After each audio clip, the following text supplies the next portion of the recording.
बल्तिस्तान के मशहूर मारूफ खूब खूबसूरत आवाज के मालिक हजरत अबू हसन मौलाना मुफ्ती अख्तर मुसा साहब से मुल्तमिस हूं माइक पर तशरीफ लाए और अपने खूबसूरत अंदाज में अकाबरीन की मौजूदगी में अपना कलाम पेश फरमाएं। तशरीफ लाते हैं हजरत मौलाना मुफ्ती अख्तर मुसा साहब। आप हजरात के सामने मुख्तसर सी हाजिरी होगी। उलमाए कराम भी मौजूद हैं। अल्लाह ताला हज़रत मौलाना कारी खादिम हुसैन साहब और मौलाना अब्दुल वाहिद साहब को रज़ाए खैर अता फरमाए।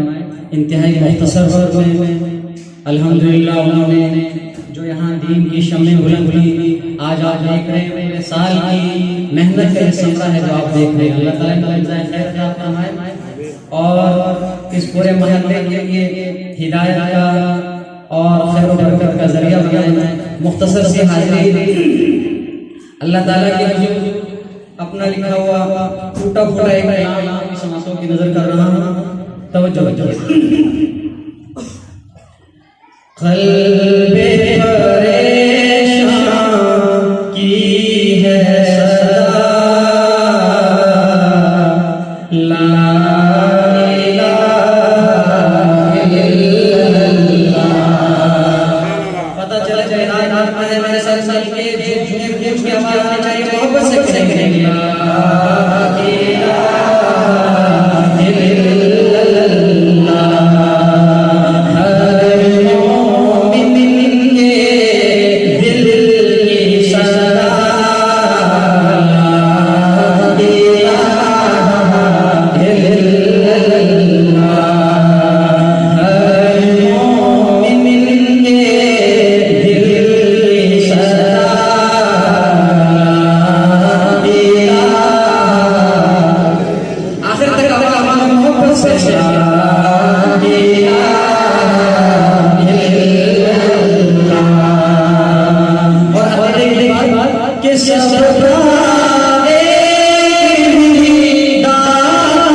अल्हम्दुलिल्लाह हमारी मस्जिद में कल मैंने ये कलाम लिखा है। आज कर रहा हूं मोहब्बत से कैसे सुभान अल्लाह। हर तरफ कई आँखें मौसम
और बीच में